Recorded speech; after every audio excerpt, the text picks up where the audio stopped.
Oke, oke. Karena yang Kristen udah meninggal nggak ada yang komplain lah ya. Iya, iya betul. Dari pihak gereja sendiri, begitu abang memutuskan mualaf, bagaimana reaksi mereka? Ya, bagaimana lah abang tahu ya, dari apa Kristen kan gimana? Itu kan banyak datang di majelis apa. Maka saya diceramain, ya saya manggut-manggut aja.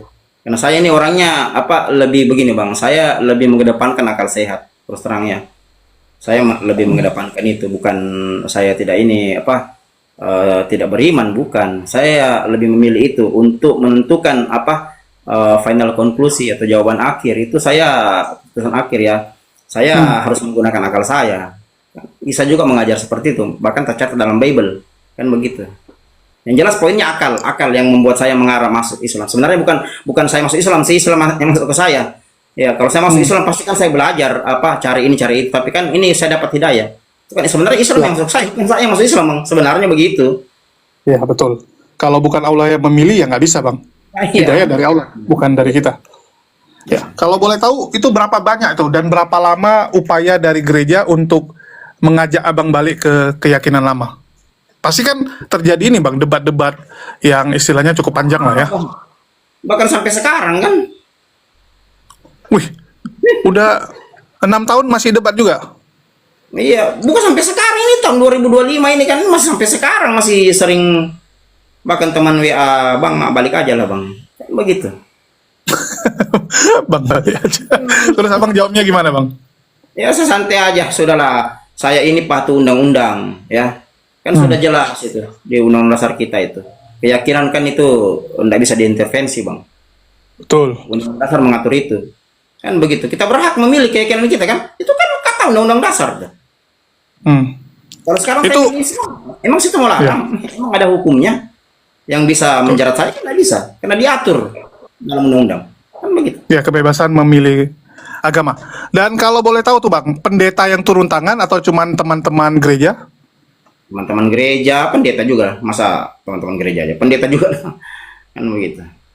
Jadi nggak ada dibilang, wah kamu ini sudah sesat, kamu ini sudah menyimpang gitu, kamu adalah Yudas gitu, atau gimana tuh, Bang? Ya, kalau dari pihak gereja tidak terlalu keras menurut saya, tidak terlalu keras ya. Hmm. Yang keras dari pihak keluarga. Kalau pihak Hah? keluarga pasti. Tapi nggak ada lagi keluarganya, Bang. Ya, Tapi keluarga udah Islam semua. bukan kan keluarga bukan hanya saudara, bang. Keluarga kan ada sepupu. Oh ya, Satu kali, sepuluh dua kali, ada om, ada tante. Itu yang itu keras. kerasnya gimana tuh, Bang? Seberapa keras tuh? Apakah dengan kekerasan atau cuman makian gitu? Tidak, hanya sekedar apa berkata keras saja. Apa anda maki juga tidak sih? Hanya kan beda Hmm. itu kalau orang berkata maki-maki dengan anda bang, beda ya, beda. Hmm. Kan begitu. Yang jelas mereka keras, apa tidak setuju kan begitu. Hmm. Tapi abang jelaskan lah ya alasan abang memilih Islam. Ya saya jelaskan lah, masa ditanya tidak jelaskan, saya jelaskan lah bang. Saya harus jelaskan supaya mereka mengerti. Kalau saya tidak jelaskan, Hmm. wah nanti saya dikatakan, wah anda ini iman buta, kan begitu. Dari yang diskusi sama abang, ada nggak yang akhirnya ikut jadi mualaf juga itu? Dari Oh, kalangan banyak. teman-teman Di belakang saya saudara. kan banyak itu yang nyusul, berapa orang itu nyusul di belakang saya. Saya nggak usah sebut namanya ya. Setelah saya kan Ya. banyak teman saya yang nyusul di belakang saya. Berapa Bahkan banyak, Bang? terakhir, bahkan terakhir ini ada terakhir nih teman saya Hmm. juga satu gereja juga. Akhirnya karena dia tidak bisa juga masuk Islam, dia juga Hmm. apa tidak mau lagi Kristen karena berdebat panjang dengan saya. Akhirnya dia milih ateis. Oh, karena nggak percaya Kristen ya? Dia sudah karena berdebat panjang dengan saya, dia sudah tidak dia tidak percaya lagi dengan Kristen. Dia mau pindah Tapi Islam. berat terima. Dia hanya bilang begini sama saya. Dia bilang bahwa saya biarkan saya dulu lepaskan saya punya iman, saya kaji dulu. Kan begitu.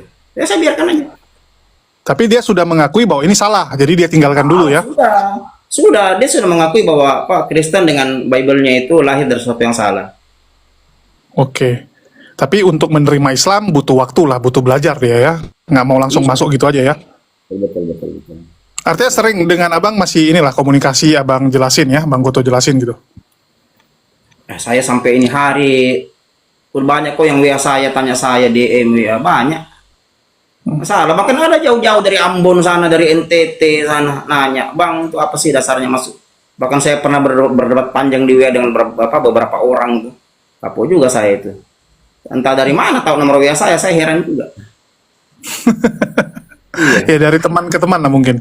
Iya, kan saya sering memang typing. Kalau ada yang tanya, Bang Goto nomor WA, saya typing di bawah. Mungkin dia lagi lewat di bawah, ya kebetulan nyatat. Sudah itu nelpon Siap. saya kan. Kalau boleh tahu nih, Pak Bom Bom udah pernah diskusi sama Bang Goto? Pak Bom Bom, kalau secara langsung tidak Bang, tidak. Saya tidak pernah diskusi. Saya pernah naik pakai akun lain, ya. Akun lain, ya. Saya tidak pakai akun saya yang ini, akun lain, nama lain. Pernah saya naik. Terus apa yang terjadi? Ya marah-marah Pak Bom Bom, saya turun itu aja. Saya tidak pernah langsung begini, enggak. Kecuali dengan RK. RK pernah, Joseph pernah. Nah, kalau Bom Bom tidak pernah saya tampak begini, enggak. Saya pakai akun lain. Karena Pak Bom Bom itu kan mungkin tidak mau debat sama orang Toraja. Kan saya satu kampung orang Toraja. Iya, mana tahu kalau satu kampung yang ngomong bisa masuk sama dia kan. Kita kan juga mendoakan Pak Bom Bom untuk mendapatkan hidayah lah ya, walaupun hidayah itu hak progresifnya Allah. Ya, enggak pernah saya. Kalau langsung tidak pernah. Kalau pakai akun lain pernah saya naik di roomnya. Pernah. Oke. Kalau boleh tahu tuh Bang Goto, apa sih yang membuat orang-orang Kristen ini susah sekali mendapatkan hidayah ataupun menerima Islam nih? Kalau dari Bang Goto punya pengalaman. Panjang sih sebenarnya sejarahnya Bang, panjang kalau kita menceritain. Kan sebenarnya saudara nubuatannya. Kita bisa lihat di Ulangan 28 ayat 28 ya. Dan kalau kita cerita itu panjang sekali sebenarnya, tapi butuh waktu lama. Ya. Dipersingkat bisa nggak Bang? Mungkin bisa dikasih rangkuman aja. Jadi begini ya. Sejarah perkembangan Kristen Bang itu ditawarkan bukan menggunakan akal sehat, itu poinnya. Waduh. Jadi dengan demikian Ulangan 28 ayat 28 digenapi ya. Itu salah satu nubuatan yang masuk dalam 1239 nubuatan-nubuatan dalam perjanjian lama Kristen kan begitu. Nah sekarang ini kan sebenarnya sudah dijawab ini, bahkan dijawab dari abad ke abad pertengahan. Di abad pertengahan itu Bang, banyak sekali orang yang mengaku cerdas itu dibunuh oleh Roma. Kenapa? Mereka coba memprotes doktrin dan dogma Roma. Kan begitu. Kenapa? Karena Roma menawarkan doktrin dan dogmanya, Katolik menawarkan bukan dengan akal sehat. Bukan dengan studi. Tapi menawarkan dengan kekuatan militer. Doktrin dan dogma mereka ditawarkan dengan kekuatan militer. Dengan pedang. Iya, membuat orang kehilangan akal. Kan begitu. Coba kalau kira-kira kalau pistol di kepala kita hilang akal nggak kita? Hilang Bang. Ya, ketakutan lah Bang. Begitu. Tapi selama ini kan fitnahan dari mereka bahwa Islam lah yang disebarkan dengan pedang. Memang pernah belajar perbandingan perang Islam dan perang Kristen mana yang lebih banyak? Yang pernah mereka belajar. Islam itu Bang, Islam ya kalau kita belajar sejarah Islam, Islam itu agama paling toleransi di dunia. Kalau kita belajar kenapa satu-satunya ajaran yang mengajarkan lakum dinukum waliyadin ya. Kalau mereka yang nggak ada. Bahkan sebenarnya sudah dinubuatkan Raja Damai sebenarnya siapa sih? Ya. Itu saya katakan itu menuju ke Rasulullah. Dalam sejarah panjang perjanjian damai, ya itu hanya keluar dari mulut Rasulullah. Di mana perjanjiannya? Perjanjian Madinah, perjanjian Najran, Piagam Madinah. Perjanjian Najran. Silakan dipelajari sejarahnya. Adakah seperti itu? Tidak ada, bahkan sampai pecah perang salib adakah seperti itu? Mereka itu Bang, ya, mereka itu berusaha untuk menghancurkan Islam itu sudah dari dulu. Dipecah-pecah itu khalifah, dipecah-pecah itu. Kekhalifahan dipecah-pecah oleh Inggris, oleh Belanda, oleh Jerman supaya Islam tidak bisa bersatu. Kan begitu. Itu aja poinnya. Nggak usah cerita panjang itulah. Nanti lain waktu aja. Yang jelas Islam, ya Islam itu agama yang mempertahankan peradaban. Itu aja poinnya. Ya, kalau tidak ada Islam, kita tidak ada sekarang, Bang. Dunia udah kiamat dari dulu. Kalau tidak ada. Ya, kalau menurut pendeta ini Pak, pendeta Mel Atok dan Stephen Tong, dia bersyukur ada Islam ya di Indonesia yang jadi mayoritas, ada Islam yang sangat berpengaruh di dunia. Kalau nggak mungkin dunia akan menjadi seperti Saddam and Gomora ya. Kita jadi lagi botoy. Itu saya katakan tadi Bang, Islam itu mempertahankan peradaban. Seandainya tidak ada Islam Bang, kita sudah masuk di zaman Nuh dulu, diserang air bah gitu, diturunkan air bah. Tidak ada kita sekarang, kalau tidak ada Islam. Emang siapa mau kantor maksiat? Hanya Islam yang bisa mengkantar maksiat. Apakah mereka? Tidak mereka. Bahkan Bible mereka dilarang dibaca, dilarang masuk perpustakaan di daratan Amerika. Kalau nabi-nabi lain Bang, itu hanya diutus untuk kaumnya. Rasulullah itu jelas bang. Surat Al-Anbiya 106-107 sering sekali saya ucapkan. Bismillahirrahmanirrahim. Inna fi hadza labalaga liqaumin abidin wa ma arsalnaka illa rahmatan lil alamin. Kurang apa lagi? Sungguh Al-Quran menjadi petunjuk yang benar bagi orang-orang yang menyembah Allah. Dan kami tidak mengutus engkau Muhammad kecuali untuk menjadi rahmat sekalian alam. Kurang apa lagi Allah menyampaikan pesan? Kurang apa lagi? Yang penting mau belajar sejarah. Coba kurang Betul, apa betul, lagi? betul.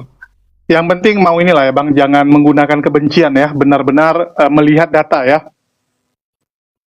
Ya pastilah. Saya kan bilang tadi saya melibatkan studinya saya lakukan dengan cara interdisipliner. Saya gabungkan ya. Yang pertama itu sejarah, kedua budaya, ketiga gramatikal, keempat filsafat. Nah, kalau saya menggunakan sejarah saya belum dapat final konklusi. Budaya juga begitu, gramatikal juga begitu. Nanti di filsafat saya mendapatkan final konklusi. Harus decision making begitu. Kenapa bisa Bang? Kristen ini kan dari orang Yahudi, tapi yang Kristen malah orang Romawi kan? Menurut Bang Goto itu gimana tuh? Kalau Nabi Musa alaihissalam jelas ya, bagi orang Yahudi ngikuti dia.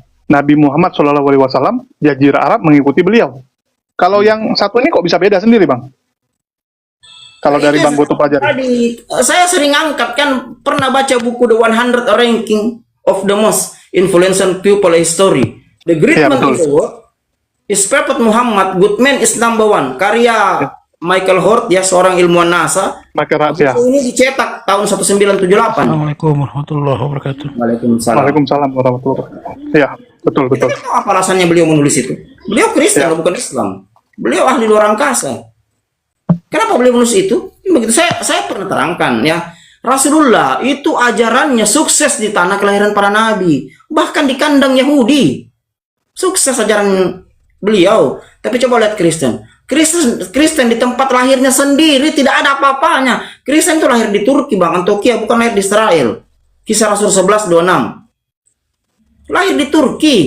Tapi apakah Turki mayoritas Kristen? Tidak. Mayoritas Islam. Yesus lahir di Yerusalem, lahir di kota Bethlehem, negeri Yudea, Yerusalem Selatan. Coba lihat Yerusalem. 90% Islam. Betul. Di kandang Israel sendiri yang mereka puja-puja, mereka cuma 1,7%, tidak sampai 2% Kristen di sana. Ini realitas. Saya kan pernah bilang, ketika eskatologi dan futurologi tidak menjawab ilmu histori, saya ulang, ketika ilmu eskatologi, ilmu futurologi, ya, ilmu masa depan tidak menjawab ilmu histori, maka terjadi pembelokan sejarah besar-besaran. Di mana yang terjadi? Ini terjadi di budaya Kristen, bukan di budaya Islam. Ya. Eskatologi, futurologi Islam menjawab semua ilmu histori. Jangankan histori Yahudi, histori Hindu, Buddha. Dijawab sama Islam. Apa yang tadi dijawab? Kan saya pernah katakan Islam scientifically proven. Begitu. Oke. Ya, kalau di tanah kelahirannya sendiri malah Kristen diludahi ya, udah nggak sampai 2%, diludahi lagi Bang. Iya, itu realita. Kenapa sih kita tidak mau kaji? Kenapa sih kalau Rabi Yahudi tidak ada sinagoge, kenapa mereka rame-rame masuk masjid? Ini kan berdasarkan kitabnya. Kan ada kitabnya itu. JBR volume 7 itu. Rabi Yahudi itu si Rambang itu. Ya, Rambang. Ultimatum kan bahwa kalau tidak ada sinagoge, Rabi Yahudi bepergian ke luar negeri, itu rame-rame mereka masuk masjid. Kenapa? Menurut mereka Islam menyembah Tuhan yang Esa. Betul. Tidak ada berhala. Dari sisi holistik gampang begini. Dari sisi holistik gampang. Ketika agama itu menyembah satu Tuhan atau mengesahkan Tuhan, dia pasti punya arah kiblat, punya arah menghadap Tuhannya. Yahudi punya tembok ratapan, Islam punya Ka'bah. Sekarang Kristen kita bertanya, kenapa mereka tidak punya kiblat? Tentu ada sejarahnya, Bang. Kenapa mereka tidak punya kiblat? Sementara Mazmur 26 ayat 6, Mazmur 5 ayat 7, semuanya menerangkan bahwa nabi-nabi punya kiblat, punya arah menyembah Tuhannya. Sementara mereka tidak. Belajar sejarahnya. Kenapa mereka tidak punya kiblat? Saya mengkaji ini panjang, Bang. Jangan tanya saya kalau sejarah Kristen, Bang. Saya kira orang tahu. Tidak Kristen, tidak Islam. Jangan tanya saya kalau sejarah Kristen. Saya tahu dari A sampai Z. Masya Allah, luar biasa. Ya. Oke. Kalau boleh tahu nih Bang, Bang Goto ini kan tadi mengatakan sudah setahun ya Bang ya muncul di dunia perdebatan ini Bang. Ya, betul. Artinya dari 2019 Bang Goto nih makin memperdalam Islam ya kalau saya lihat ya. Fokus belajar dulu ya. Iya, saya fokus belajar. Sebenarnya saya literasi Islam hanya sedikit saja yang saya baca, karena saya sudah dapat poin untuk itu. Saya belajar budaya Hindu, baca kitab Manawa Dharma Sastra. Bahkan 2018 lalu, masuk 2019 itu, saya pernah kaget. Kenapa? Karena di bab 1 Saloka 65 itu sama dengan surat Ar-Rum nomor 23. Bahkan ini sempat diucapkan ulang oleh Prof. Manahin Ali. Saya sudah mengkaji ini dari 2018. Apakah Rasulullah pernah ke India? Tidak. Islam itu jelas sekali. Islam itu Bang datang menyempurnakan kitab-kitab suci sebelumnya. Jelas itu. Ali Imran 3. Kalau kita baca Bismillahirrahmanirrahim. Nazala alaikal kitab bil haqqi musadikan lima baina iyadaihi wa ansalat Taurat wa Injil. Dia Allah yang telah menurunkan Al-Quran kepada Muhammad, membenarkan kitab-kitab suci sebelumnya yang menurunkan Taurat dan Injil. Dibenarkan semua Bang, disempurnakan, dilengkapi, kurang apa lagi Al-Quran. Betul. Jadi masih ada benang merah ya kalau kita bilang dengan agama-agama yang lain sebenarnya. Bahkan saya juga pernah baca tentang ini, pernah baca nggak Bang? Yang Manu, cerita tentang Manu di Hindu, tentang banjir besar yang menghancurkan dunia. Iya, kitab Manawa Dharma Sastra itu kan kitab Manu Bang. Manu itu kan Nabi Nuh. Iya, Nabi Nuh itu. Iya. Betul. Kalau boleh tahu nih Bang, Ya, silakan. yang Bang Goto ini kan artinya baru setahun ini muncul nih di dunia debat. Boleh ceritain nggak sejarahnya nih? Kok bisa tiba-tiba Bang Goto tergerak untuk hadir di dunia diskusi lintas iman ini? Tempo hari itu ada teman yang sampaikan. Ada teman sampaikan, Bang, nggak naik di Komal TikTok sebenarnya apa itu? Abang kan dari sisi akademik ya, Abang bagus keilmuannya. Bang naiklah, cobalah bantu-bantu itu membentengi akidah. Awalnya dari situ. Nah, makanya langsung saya buat VT. Ada VT saya kan? Tempo hari itu yang ratusan ribu yang nonton itu ada VT saya. Wih, Masya Allah. Ya, akun ini kan menjelaskan tentang apa tuh Bang? Saya menjelaskan tentang Matius pasal 4 dengan saya menjelaskan tentang beberapa alasan Yesus tidak disalib. Sejarah kan begitu. Saya jelaskan itu.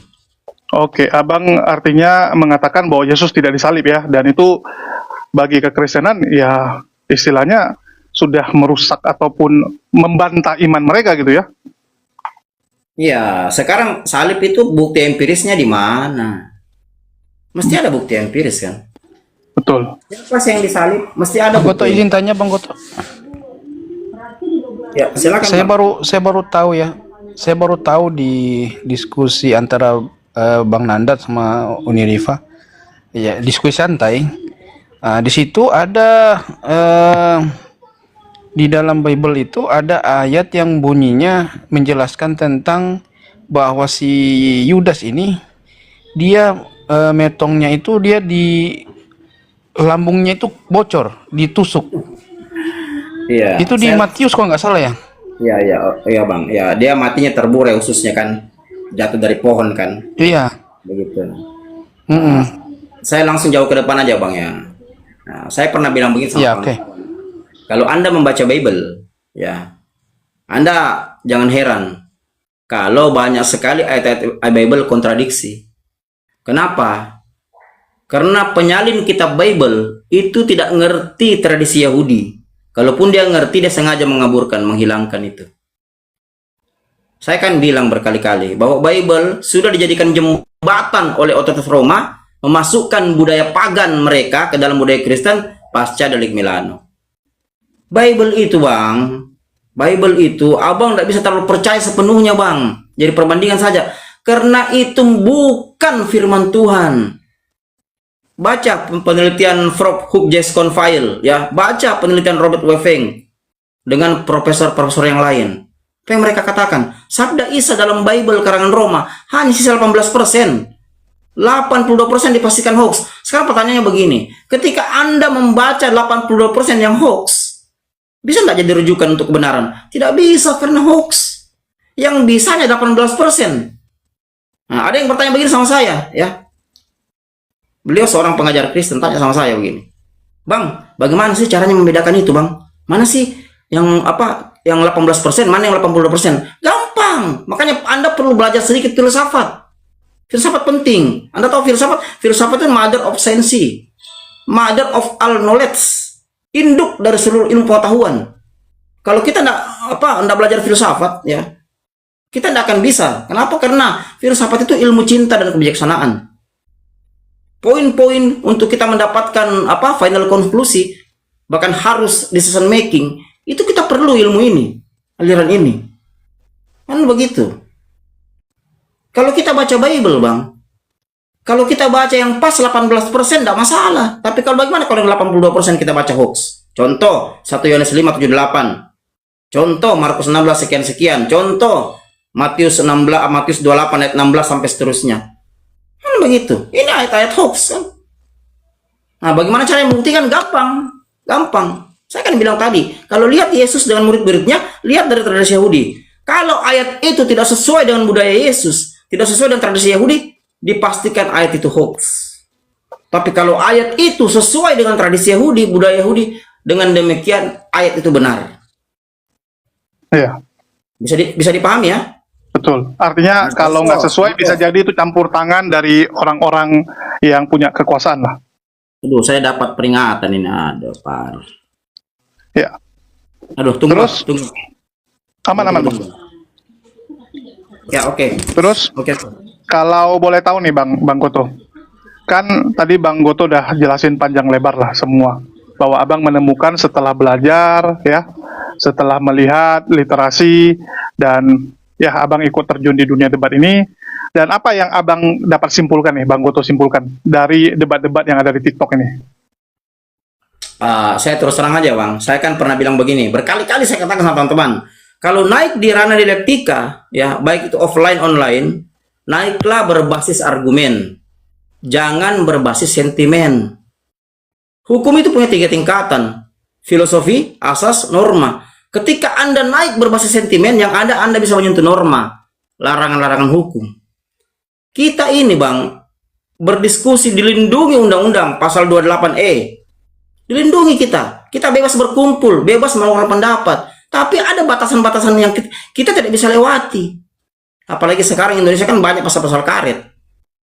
Pasal-pasal karet itu hanya bisa dilawan dengan legal filosofi, dengan legal reasoning. Untung kalau Anda mengerti itu, bagaimana kalau tidak? Nah, saya lihat banyak debater Islam, bahkan Kristen, naik berbasis sentimen. Ini yang masalah. Ketika logika dibantah, logika itu betul. Logika itu hanya bisa dibantah, masuk akal atau tidak masuk akal.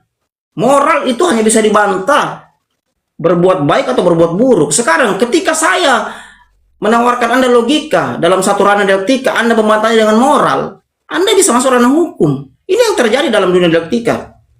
Yang terjadi. Jangan sampai seperti ini. Kalau kita ditawarkan logika, kita bantah dengan logika. Jangan bantah dengan moral. Kita menghujat itu masuk perbuatan buruk. Kan begitu. Sering saya sampaikan ke teman-teman. Kalau Anda tidak mau masuk ranah hukum, tidak mau langgar larangan-larangan hukum, naiklah berbasis argumen. Jangan berbasis sentimen. Karena kalau Anda sudah naik berbasis sentimen, yang Anda ketika Anda kalah dalam dialektika, Anda kalah dalam diskusi, Anda pasti menghujat. Anda masuk penjara. Kan begitu. Itu poinnya di situ. Oke. Nah, dari Bang Goto sendiri, kan sekarang udah mulai banyak yang kenal ya, apalagi Bang Goto juga berdiskusi. Kan kita tahu resiko dalam menyampaikan kebenaran ini akan banyak orang yang benci, akan banyak mulut-mulut lah ya, yang menghujat kita dan sebagainya. Bahkan bisa jadi ada ancaman dan sebagainya. Bang Goto sendiri sudah siap nggak dengan hal itu? Dan dari Bang Goto sendiri nih, boleh berbagi nggak pengalaman? Udah mulai ada nggak yang menghujat, mengancam dan sebagainya? Kalau ditanya ancaman, ya saya tempo hari Jakarta kan disuruh balik tuh. Naik di Komal tuh orang, saya dari organisasi ini, saya kasih waktu Anda 1 minggu. Kalau Anda tidak keluar dari Jakarta, Anda akan lihat sesuatu akan terjadi pada Anda. Kan begitu. Kalau ancaman banyak, Bang, dari DM, bahkan di WA. Tapi apakah saya menuntut mereka? Tidak, Bang. Justru saya kasihan sama kalian. Kalian mestinya berterima kasih dengan Bang Goto, karena Bang Goto menyampaikan apa yang Anda tidak ketahui. Apakah Anda sekolah STT Anda dapat seperti yang diterangkan Bang Goto? Belum tentu. Mesti Anda menjadikan pelajaran, bahan perbandingan, bukan malah menghujat, malah mengancam. Ya, Bang Goto udah capek-capek cari, kalian tinggal pakai datanya padahal ya, nggak perlu capek Iya. cari lagi gitu. Mesti kalian berterima kasih. Jangan justru mengancam saya dipenjarakan. Saya tidak takut dipenjara, Bang. Islam saya katakan apa? Jangankan dipenjara, mati. Jihad fisabilillah. Bukan Isa mengajari itu, Matius 10 ayat 34 itu. Tidak ada itu yang lari-lari ke Amerika. Apa itu? Itu bukan Kristen sejati. Itu bukan ajaran Iya, nggak Isa. berani pikul salib juga. Iya. Nggak pikul salib, nggak percaya Yesus bisa menyelamatkan dia. Iya, bukan masalahnya kan Yesus berkata dalam Matius 10:30, barang siapa yang pertahankan nyawanya, ia akan kehilangan nyawanya. Barang siapa ya yang kehilangan nyawanya karena aku, ia akan perolehnya. Terus yang lari-lari ke Amerika, apa yang dipertahankan di sana? Ya nggak percaya Yesus dia. Iya. Kalau Anda lari ke Amerika, berarti Anda tidak bertanggung jawab dengan perkataan Anda. Kalau saya, bahkan rumah saya dekat dengan Polda Sulsel. Kan begitu. Kenapa saya tidak lari? Karena saya berani mempertanggungjawabkan perkataan saya. Itu ajaran Islam. Masya Allah. Lari ke saya. Ketika saya katakan satu-satunya kitab suci di dunia yang pernah ditulis dengan bantuan Lucifer, iblis, hanya Bible, lari ke saya? Tidak. Karena saya bisa, saya berani mempertanggungjawabkan perkataan saya. Saya tidak lari ke Amerika. Ketika saya katakan satu-satunya rumah ibadah di dunia yang dibangun dari tulang manusia hasil genosida, apakah saya lari? Tidak, karena saya punya bukti untuk itu. Kan begitu. Ini cukup menarik nih Bang. Kitab suci campur tangan Lucifer. Itu gimana ceritanya? Oh itu di abad-abad ke 13 kalau nggak salah ya, 1207, 1407 ya. Ditulis oleh Hermann Enclusus kan. Kodeksnya bernama Kodeks Gigas. Itu kan dia pelebar itu 1 meter kan. Tebalnya itu kalau tidak salah 75 cm. Sekarang ada di museum di Swedia. Tentara Swedia merampasnya dari Ceko pasca perang antara Katolik dengan Protestan. 30 tahun 1618 1648 kan pecah perang itu sejarah kelam Kristen di mana Katolik 30 tahun. Iya betul, Katolik menyerang Protestan kan gitu. Pecah pertama kali di kota Magdeburg, Jerman kan begitu. Dirampas oleh tentara Swedia. Kodeks ini bernama Kodeks Gigas. Ceritanya kan Hermann Enclusus itu diberikan hukuman kepada kepala biara, dijepit di tembok ya. Dalam satu malam itu kalau Anda mau selamat dari hukuman, Anda harus menulis Bible ya. Total Bible itu 46 kitab. Perjanjian lama ya, totalnya semua 73. Anda harus mengutip ya, Anda harus menulisnya dalam waktu 1 malam kan begitu. Tapi karena Hermann Enclusus tidak dapat lagi jalan, terpaksa minta bantuan Lucifer. Gimana cara minta bantuannya Bang? Ya, Gimana cara minta bantuan sama Lucifer? Anda dijelaskan secara eksplisit dalam sejarah ya, tapi yang jelas Tapi beliau berdoa, beliau meminta kan begitu. Setelah diuji oleh ahli-ahli arkeolog, diuji oleh ahli-ahli filologi, filosofi, arkeolog, ternyata betul tulisan ini bukan tulisan manusia. Lah, terinspirasi atau enggak bukan tulisan manusia Bang? Memang bukan tulisan manusia. Ini tulisan Kan pakai bahasa manusia. Tahan dulu. Ini tulisan satu entitas di luar dari dunia yang sebenarnya. Jadi ditulis oleh sosok yang gaib. Itu kata ilmuwan yang meneliti Kodeks Gigas. Dan bukti fisiknya masih ada di Swedia. Begitu. Apakah saya saya kalau ya, tapi kan kalau kita bicara makhluk gaib belum tentu Lucifer kan, bisa jadi jin tomang atau yang apa gitu kan? Iya, masalahnya poin dalam budaya Kristen, Bang. Itu kan hanya 2 saja yang mengambil keputusan. Decision making. Hanya iblis dengan Tuhan. Kalau bukan Tuhan yang buat, ya pastilah iblis. Mau dia iblis keberapa kita tidak tahu. Mau dia anak buahnya, cucunya lagi, apanya lagi kita tidak tahu. Pokoknya iblis lah ya. Pokoknya iblis. Poinnya di situ. Poinnya di situ. Tapi kan orang Kristen juga nggak percaya tentang hal itu, Bang. Nah itu urusan mereka, tuh derita-derita mereka. Yang jelas Bible. Saya kan bilang, coba perhatikan kata-kata saya. Ya, satu-satunya kitab suci di dunia yang pernah, ya, satu-satunya buku yang dikatakan kitab suci di dunia yang pernah ditulis dengan bantuan Lucifer, cuman Bible. Kan begitu. Apakah saya salah? Tidak, karena Al-Quran tidak mungkin. Weda tidak mungkin. Tripitaka tidak mungkin. Ivesta tidak mungkin. Tidak ada sejarahnya. Yang ada sejarahnya cuma Bible. Tapi kan Kodeks Gigas ini nggak dimasukin ke dalam Bible, Bang. Iya betul, tidak dimasukin dalam. Saya kan tidak bicara dia masuk atau tidak. Saya katakan buku yang dikatakan kitab suci yang pernah ditulis dengan bantuan Lucifer kan cuma Bible. Oke. Apakah saya salah? Tidak. Kan begitu. Perhatikan baik-baik kata-kata saya. Siap. Begitu. Oke. Ini cukup mengejutkan ya. Jadi Yes.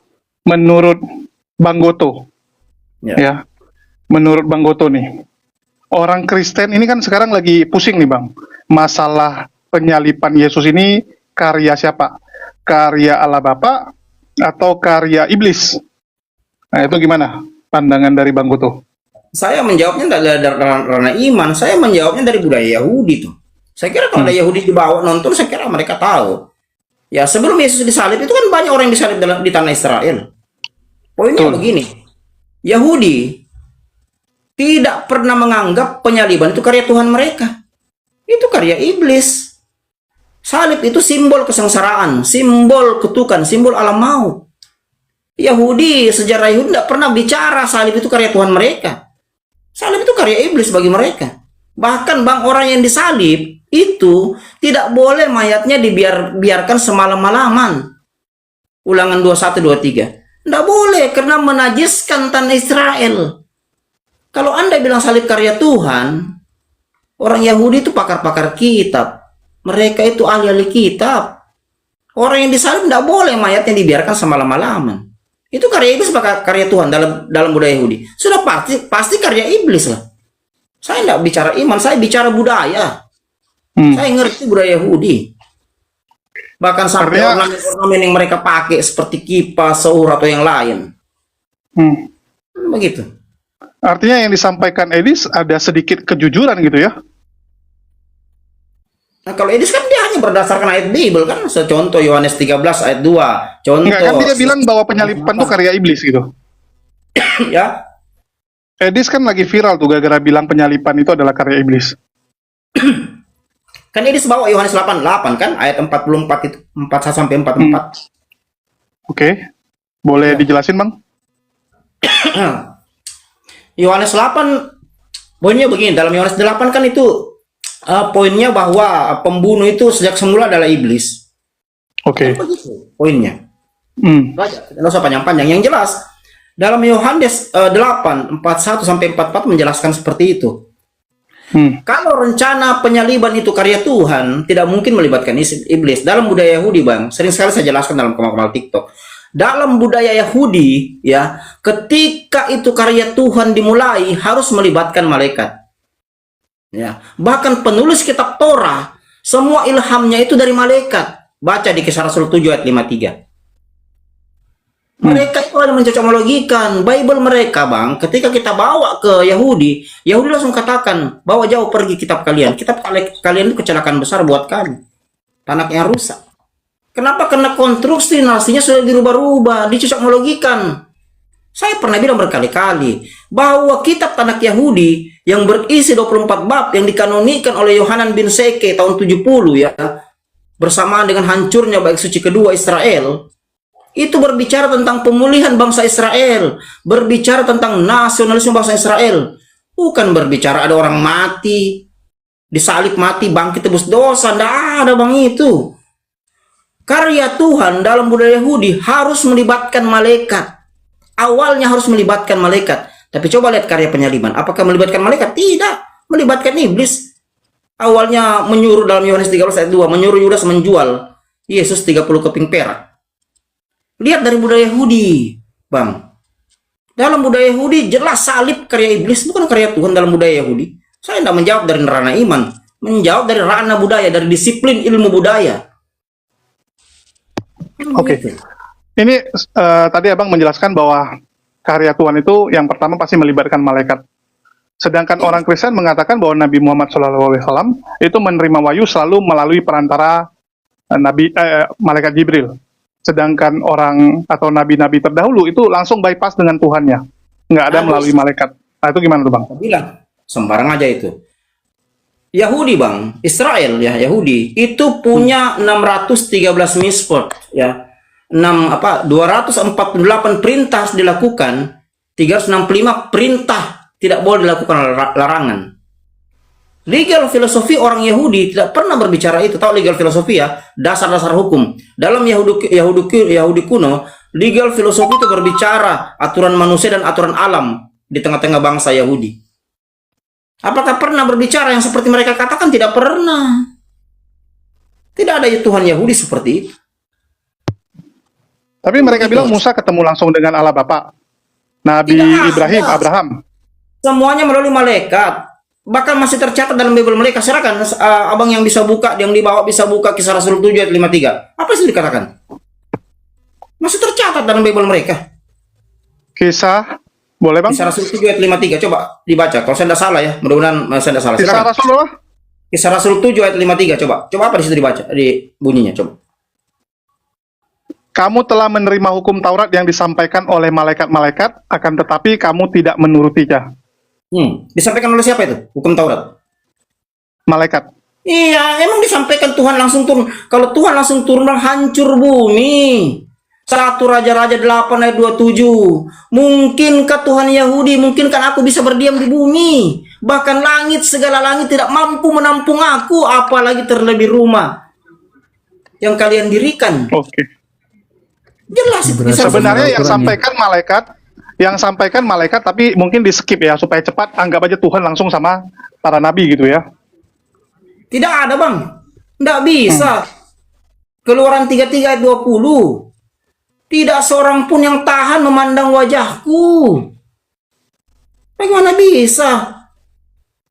Oke. Tidak ada Tuhan turun Bang ke dunia. Hancur dunia apalagi berbicara dengan manusia. Malaikat sudah jelas. Abang tahu tadi dikatakan Kisah Rasul 7 ayat 53? Itu Betul. Bang kitab Taurat. Sumber dari legal filosofi dari 613 mitzvot. Mana ada? Betul. Itu malaikat. Tidak ada yang bisa Bang. Tuhan itu tetap di arsinya. Tidak bisa jatuh turun ke bumi dalam bentuk apapun.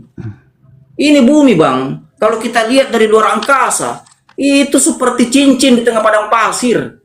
Hancur ini bumi. Suara Tuhan itu menggelegar itu. Hancur bumi Bang kalau dia berkata. Pakai otak sedikit. Kenapa pakai otak? Hilang. Ya, kita kan cuma makhluk 3 dimensi ya. Bagaimana mungkin Allah yang di luar segalanya itu bisa bertemu kita yang cuman seperti ini gitu kan. Nah, sanggup Jadi kita. saya begini, saya katakan sama teman-teman Kristen, Anda itu ngaku-ngaku Yahudi rohani, tapi Anda tidak tahu budaya Yahudi. Pelajari budaya dan tradisi Yahudi. Kalian ngaku-ngaku Yahudi rohani, kalian tidak mau belajar budaya mereka. Belajar budaya mereka. Saya saja sudah Islam, masih sampai detik ini belajar budaya mereka. Apalagi budaya Islam. Kalian lucu, kalian ngaku-ngaku Yahudi rohani, tidak satupun budaya Yahudi yang kalian mengerti. Ketika saya sampaikan budaya Yahudi kepada kalian, kalian katakan saya hoax. Bukan hoax, kalian yang tidak tahu, tidak mengerti. Nggak nyampe otaknya. Nah, memang karena kehilangan akal. Saya kasih contoh yang kecil aja, teman-teman di bawah ya, budaya Pesa. Ya, Pesa, salah satu budaya yang disucikan Yahudi. Pesa itu Paskah, itu memperingati keluarnya ya bangsa Israel dari penjajahan Mesir oleh Musa. Ya. Itu yang dikorbankan sebagai simbol kebebasan, itu darah hewan, bukan dari manusia. Dimanipulasi oleh Kristen. Yang tadinya itu roti Paskah atau matzah dalam budaya Yahudi, itu dirubah jadi daging Kristus. Ajaran pagan. Diambil, dimanipulasi budaya Yahudi, dimasukkan ke budaya mereka, dirubah. Roti Paskah yang tadinya matzah dirubah menjadi daging Kristus. Yohanes 6 ayat 54. Plus darah. Plus darah anggur. Saya kan bilang dalam disiplin ilmu kognitif atau kognisi, tahu kognitif ya, kognisi. Ilmu ini ilmu yang mempelajari tentang kegiatan berpikir. Yang melahirkan proses mental tuh bagi diri kita masing-masing tuh. Begitu. Sekarang pertanyaannya, ketika Anda disuruh pegang nih roti, makanlah roti ini, melambangkan tubuh Kristus.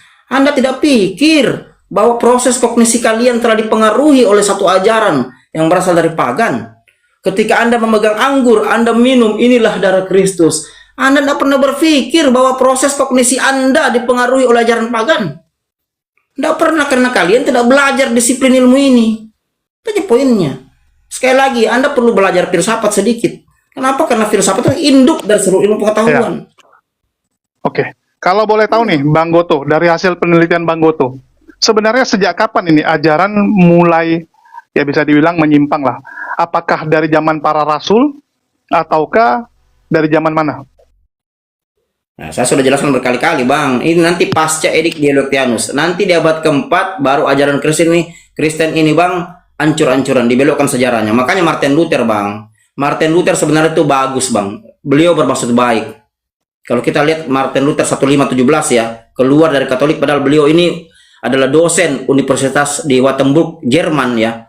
Beliau dosen Katolik, Bang. Beliau mengajak kekasihnya, Katrina van Boer, yang akhirnya menjadi istrinya, dengan 11 biarawati keluar dari Katolik. Kenapa? Tapi lucu juga, Bang. Dia waktu masih jadi pastor, dia punya kekasih, kan nggak boleh? Iya, dia punya kekasih namanya Katrina van Boer. Sebenarnya Martin Luther ini bermaksud baik, ingin mengembalikan ajaran Kristen yang sudah tercemar, ajaran pagan, ke Kristen yang Kisah Rasul 11:26 yang berdiri di Antioquia. Sialnya, Martin Luther tidak lagi mendapatkan literasi Injil-Injil asli. Di abad ke-1 terpaksa harus menggunakan kitab besutan Katolik juga yang masternya dari abad ke-4. Kan sialnya di situ. Indulgensi pada saat itu kan lagi viral. Jadi indulgensi sebenarnya bukan tujuan itu. Martin Luther bukan memprotes Paus Leo ke-10, bukan. Indulgensi hanya digunakan sebagai jembatan untuk keluarnya Martin Luther dari Katolik. Makanya pertentangan mereka dikatakan Disputation on the Power of Indulgency. Keluarlah bulanya bernama Dancen Romanen Pontificet. Dikeluarkan untuk Martin Luther, mengucilkan bahkan membunuh Martin Luther. Martin Luther seandainya tidak disembunyikan oleh Pangeran Frederick III di sebuah kastil, mati dibunuh Roma, menyusul temannya William Tyndale. Kan begitu. Martin Luther itu bermaksud baik, mendirikan Protestan untuk mengembalikan ajaran asli. Katolik ini sudah mencemari ajaran Kristen asli dengan ajaran pagan. Martin Luther ingin mengembalikan itu. Makanya dalam gereja Protestan sudah tidak ada lagi, Bang. Salib-salib Yesus, patung-patung Bunda Maria, tidak ada dalam Protestan. Tidak ada. Tapi kan Protestan juga, menurut Bang Goto, salah atau benar? Salahnya ketika terjemahan itu berubah, jadi kata Tuhan menjadi Tuhan. Poinnya di situ. Sehingga menghilangkan ya tradisi suci para apostolos, para rasul. Karena tradisi suci para rasul itu tidak pernah mengakui Yesus sebagai Tuhan pencipta langit dan bumi. Di Indonesia kan kesalahannya karena mengikuti tradisi Islam. Mengikuti turunan dari God Glory Gospel itu mengikuti konsep C1 sampai C6. Sebenarnya mereka hanya mengakui Yesus Tuhan penguasa, bukan pencipta, bukan Khalik, Bang. Jelas ya, jelas dalam pengakuan iman rasuli Kristen ya. Aku percaya kepada Allah, Bapa yang Maha Kuasa, Khalik langit dan bumi, dan kepada Yesus Kristus, Anaknya yang tunggal, Tuhan kita. Tidak dipercaya sebagai Khalik langit dan bumi, hanya karena terbawa tradisi Islam, kesalahan mereka sendiri, terutama Kristen Indonesia, akhirnya mengakui Yesus Tuhan pencipta langit dan bumi. Padahal mereka yang terbawa tradisi. Itu karena ya, tapi apapun cerita nanti mereka bilang, ya posisi Yesus lebih mulia daripada para nabi dong, walaupun dia tidak menciptakan langit dan bumi. Posisi Yesus lebih mulia. Sekarang kan kalau seperti itu. Kita tahu apa arti makom kan? Makom tingkatan. Sekarang pertanyaannya, ada berapa tingkatan menuju Allah? Dari manusia ada berapa tingkatan menuju Allah? Kan begitu. Poinnya di situ. Bagaimana mungkin mereka mau katakan Yesus lebih mulia daripada nabi lain, sementara makomnya ada di posisi rasul? Tidak bisa. Sama aja. Itu kan hanya klaim sepihak, bukan klaim secara akademik. Iya. Karena mereka kan bilang juga kan Yesus terkemuka di dunia dan akhirat ya, Nabi Isa. Iya. Nah, itu gimana, Bang? Kalau saya kasih dalil ya dalam Al-Quran. Di dalam Al-Quran itu kan dijelaskan dalam surat Al-Baqarah itu la nufarriqu baina ahadim min rusul. Dan itu bukanlah akidah seorang Islam itu ketika dia membedakan para nabi dan rasul. Nah ini oten ini yang sudah berlebihan dalam masalah ini. Makanya mereka membawa surat wajih itu dah wajihan fid dunya wal akhirah. Padahal di ayat tersebut di akhir itu kan disebutkan salah satu dari sekian. Kalau salah satu kan berarti ada yang lain. Salah satu yang diberikan kemuliaan di sisi Allah kan. Nah, berarti kan ada yang lain. Siapa itu? Musa. Nabi-nabi sebelumnya. Sebenarnya seperti itu pemahaman, cuman mereka pelintir ayat tersebut, mereka tujukan pada Isa sebagai wajihan fid dunya wal akhirah. Iya, betul. Seperti itu. Lanjut. Ya sekarang pertanyaannya, terkemuka dunia dan akhirat, apakah kita mengerti pemaknaan katanya dari sisi gramatikal? Ngerti nggak itu artinya? Apakah mereka mengerti yang kata terkemuka itu dunia dan akhirat? Semua itu nabi-nabi, Bang, membawa nama Tuhan. Semuanya terkemuka. Di bawah Tuhan, makom Allah, itu makom Rasul Nabi. Tidak ada lagi makom di atas Nabi Rasul, di bawahnya Allah. Tidak ada, Bang. Itu ajaran pagan. Allah Rasul kita, manusia. Allah Rasul yang juga manusia kita. Makomnya dari sisi keimanan. Emang ada lagi makom di atas Nabi baru dapat Allah? Tidak ada, Bang. Disiplin ilmu apa yang mengajar itu? Tidak ada. Itu hanya kelainan sepihak mereka. Karena Yesus bisa bagikan orang mati, Yesus bisa berjalan di atas air. Mereka tidak belajar sejarah. Saya tempo hari kan diskusi itu sama evangelis Kristen. Dia bilang, dia bilang begini sama saya, Bang, adakah nabi yang bisa seperti itu? Saya bilang, kau belajar sejarah. Kalau kau menuhankan Yesus karena membangkitkan orang mati, Nabi Yesus bangkit orang mati.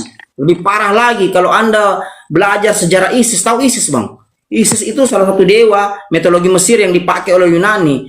Itu membangkitkan suaminya yang sudah badannya dipotong-potong 7. Suaminya bernama Osiris. Osiris itu Ramses I, raja Mesir pertama. Dibangkitkan oleh ISIS setelah mayatnya dipotong-potong 7, disebar di berbagai tempat. Dikumpulkan jadi satu. Mana lebih hebat dari Yesus? Yesus bagikan Lazarus, itu pun baru beberapa hari masih utuh tubuhnya. Tapi ISIS membangkitkan suaminya Osiris, sudah dipecah 7 badannya. Mana lebih sakti dari Yesus? Kenapa bukan itu yang kalian tuhankan? Begitu aja poinnya. Betul. Kalau bicara sakti ya, sakti yang dengar cerita ya, bukan lihat langsung. Iya poinnya. Jadi terlalu banyak dalam kesalahan Kristen, terlalu banyak, Bang. Saya kalau bukukan penelitian saya mungkin lebih dari 1000 lembar. Sebenarnya sudah banyak yang ingin saya menulis buku ya, tapi saya vending aja dulu. Nanti lah. Ya, kalaupun nggak bisa melalui buku kan minimal melalui pernyataan Abang yang didokumentasikan seperti ini dan bisa disaksikan oleh banyak orang ya. Kalau kita bicara nggak sulit sebenarnya kalau saya buku kan jadi sebuah buku karena saya memang berlatar belakang jurnalis juga, Bang. Nggak sulit bagi saya. Hanya saya masih menimbang-nimbang untuk hal itu ya. Oke. Mungkin ada lagi Bang Goto yang mau disampaikan buat para netizen, terutama orang-orang Kristen yang masih mencari kebenaran. Begitu juga dengan orang yang sebenarnya sudah bimbang dengan kekristenan, tapi masih nggak berani nih melangkah menuju Islam. Karena kan berubah iman itu kadang-kadang orang udah pikiran negatif duluan ya, takut dimaki, takut dimarah keluarga, takut dikucilkan dan sebagainya. Mungkin ada nasihat nih buat teman-teman kita di luar sana. Ya, nasihat saya nggak pendek aja sih nasihat saya, nggak panjang-panjang. Saya mau bilang begini sama kalian ya. Kalian kalau punya akal, gunakan akal kalian ya untuk mencari tahu sebenarnya nabi-nabi itu bertuhankan kepada siapa. Ya, itu aja poinnya. Kalau Nabi Abraham, ya, Ishak, Yakub, Musa, Yesaya, Yeremia hanya menyembah Tuhan Esa, kenapa kalian menyembah Tuhan yang lain? Membentuk Tuhan sendiri. Jelas Keluaran 20, jangan ada ilah lain di hadapanku. Kenapa kalian bentuk ilah yang bernama Yesus? Pikir baik-baik. Semua nabi dari Abraham hingga ke Rasulullah Muhammad, semua mengajarkan satu Tuhan. Semuanya bertauhid. Kalian mengajarkan yang lain, pikir itu aja. Nggak usah panjang-panjang. Tapi kan mereka cuman ini, Bang Goto, mereka itu kan cuman mengikuti apa yang diajarkan oleh orang-orang terdahulu gitu kan, bukan mereka yang buat gitu. Mereka ini kan korban juga sebenarnya kan. Iya, mereka saya sudah berkali-kali katakan Bang bahwa kesalahan yang berkali-kali itu akan diyakini menjadi satu kebenaran. Tuh, contoh kesalahan budaya Natal. Natal ini kesalahan yang berulang-ulang, ulang-ulang diyakini menjadi satu kebenaran oleh anak cucu mereka. Natal itu bukan hari kelahiran Yesus, tapi hari kelahiran Dewa Mitras yang disematkan pasca delik Milano. Kongsi ulang tahun, Bang. Saya dulu waktu Kongsi Kristen, ulang Bang, tahun. itu terus terang ya. Saya Ya. dulu waktu Kristen, saya tidak pernah merayakan hari Natal. Waktu saya sudah berkeluarga. Karena saya tahu ini salah, ini budaya yang salah. Ini kesalahan yang ulang-ulang, yang berulang-ulang. Kalau saya ajarkan kepada anak istri saya, berarti saya mengajarkan mereka hoax. Tahu hoax? Hoax etimologinya berasal dari kata hokus, mengelabui. Berarti dengan demikian saya mengelabui turunan saya, cucu saya, cicit saya. Ketika saya mengajarkan hari Natal, saya mengajarkan hoax secara turun-temurun. Apakah saya tidak berdosa? Berdosa, Bang. Sudah tahu ini salah, saya sebarkan, saya ajarkan. Kan begitu. Ya. Saya Seharusnya masuk kalau udah Kristen, saya rayakan, apalagi udah Islam. Ya. Betul. Ya, tapi memang ini kadang-kadang yang apa ya, Bang ya? Ada banyak orang itu dia tahu itu salah, tapi dia nggak berani menyampaikan karena takut mungkin nggak enakan sama orang gitu kan. Padahal kalau kita tahu itu salah, kita harus berani mengemukakan bahwa itu salah, betul nggak, Bang? Ya, kebenaran kan pahit, Bang. Apa sih kita hidupin paling banter 100 tahun, itu pun kalau kita kuat. 100 tahun pun udah mungkin di tempat tidur, Bang. Nggak bisa ngapa-ngapain lagi. Kalau kita menyampaikan satu kebenaran dan kebenaran itu dikonsumsi banyak orang, itu amalnya akan mengalir terus dalam budaya Islam. Betul. Kan begitu. Ya, semoga video kita ini menjadi amal jariah buat Bang Goto ya. Karena video ini akan ditonton oleh banyak orang, akan terus ditonton, dan semoga lewat video ini makin banyak orang yang mendapatkan hidayah. Tapi saya cukup benar ya, Bang Goto dari diskusi banyak teman-temannya akhirnya jadi mualaf nih, Bang ya. Ya. Masya Allah, luar biasa. Dan yang tadi diceritakan temannya semoga juga dalam waktu dekat ya bisa menjemput hidayah juga. Oke, itu aja dari kami. Ada lagi sebagai penutup Bang Goto yang mau disampaikan buat para penonton? Ya, ya. Saran saya untuk para apologet ya, para debater-debater Islam, apologet Islam, naiklah di kerana dialektika itu berbasis argumen, jangan berbasis sentimen. Karena negara kita negara hukum, Bang. Ya, konstitusi negara kita diatur berdasarkan Undang-Undang Dasar 45, Pancasila dan peraturan-peraturan yang berlaku. Jadi patuhi itu sebagai warga negara Indonesia yang baik. Mari sama-sama kita patuhi hukum yang berlaku. Ya, jangan melawan hukum demi mempertahankan asumsi atau keyakinan kita. Begitu kira-kira. Mempertahankan asumsi atau keyakinan kita. Oke, mungkin itu aja. Makasih buat Bang Goto ya atas waktu ya dan juga pikirannya, luar biasa sekali. Semoga ini bisa jadi manfaat bagi teman-teman semua yang menonton ya. Sekian dari kami. Di akhir kata saya ucapkan wassalamualaikum warahmatullahi wabarakatuh. Sampai jumpa di lain kesempatan. Waalaikumsalam warahmatullahi wabarakatuh. Oke, mungkin aku turun dulu. Boleh dilanjut diskusinya Bang Goto. Tuh banyak oten yang kejang-kejang tuh. Ada Chris dan sebagainya. Aku mohon pamit dulu nih Bang ya. Assalamualaikum. Waalaikumsalam. Waalaikumsalam warahmatullahi wabarakatuh. Bismillahirrahmanirrahim.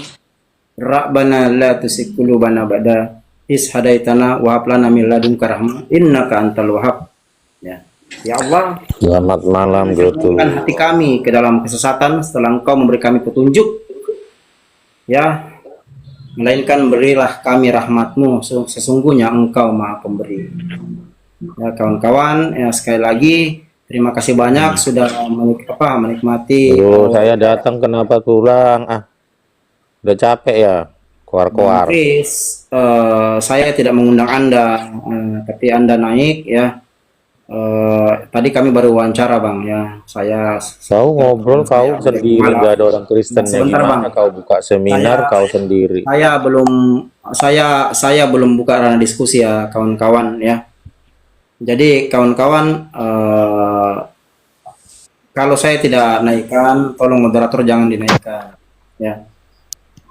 Ya supaya tidak terkesan itu kita sengaja memanas-manasi mereka, kan begitu kawan-kawan. Tolong moderatorin gua, karena akun ini kan mungkin ada moderator, jangan dinaikkan kawan-kawan, kan begitu. Ya sebentar ya, kalau Anda mau diskusi bersama sebentar, saya belum buka ya. Mungkin silakan yang mau bertanya, silakan typing di bawah, saya bisa jawab sebelum saya tutup ya. Sebelum saya tutup, silakan typing yang mau bertanya di bawah, silakan.